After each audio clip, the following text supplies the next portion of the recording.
ప్రకాశం జిల్లా కంభంలో పసుపు, అరటి, మిర్చి, కంది పంటలు నీటిలో మునిగాయి. వందల ఎకరాల్లో పంట మునగడంతో రైతులు ఆవేదన వ్యక్తం చేస్తున్నారు. ఇటీవల కురిసిన భారీ వర్షాలకు కంభం చెరువు ఉధృతంగా ప్రవహిస్తోంది. చెరువు నీటి ప్రవాహానికి పంట పొలాలు జలమయమవుతున్నాయని, ముందస్తు సమాచారం ఇవ్వడంలో ఇరిగేషన్ అధికారులు నిర్లక్ష్యం వహించారని రైతులు మండిపడుతున్నారు.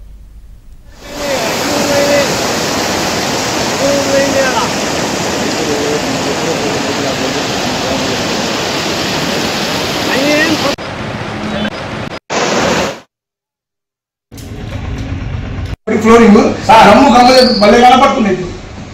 ఇప్పుడు వీటికి నిధులు లేవన్నప్పుడు 3 నెలల్లో 2 సార్లు కాలువలు చేయని నిధులు ఎమ్మటి ఎక్కడ వచ్చినాయి?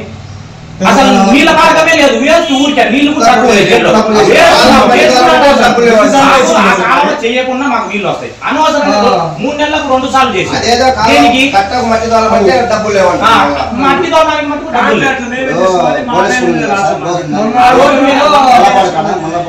ఈ మధ్య రీసెంట్ 4 టిప్పులు 5 టిప్పులు వేసిండ్రు. దానికి 98,000 వచ్చిందంట.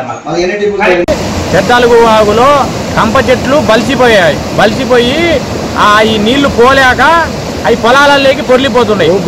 రోడ్డు తెగిపోయి పొలాలలోకి తెగిపోయి రైతులు ఇబ్బంది పడుతున్నారు. అందుకని అధికారులు పట్టించుకోక, అది నిమిషాలు చెప్పినా కానీ అవి తొలగించక ఇప్పుడు రైతులు ఇబ్బందులు పడుతున్నారు. రైతులను పట్టించుకునే నాదులు లేడు. చిన్నలుగోవు పరిస్థితి ఏంటంటే, చిన్నలుగోవు వెడల్పు చానున్నది. వెడల్పు చానుంటే ఇప్పుడు అది ఆక్రమించేసిండ్రు. అలుగువాగు అసలు మెయిన్, అంతకుముందు అలుగులో పోతే పొలాలలోకి నీళ్లు తెగవు అసలు. అటువంటిది ఇప్పుడు ఆ అలుగు పట్టక ఆక్రమించేసి అలుగును పొలాలలోకి ఆక్రమించేసి అవన్నీ నీళ్లు పొలాలలోకి తెగిపోయాయి.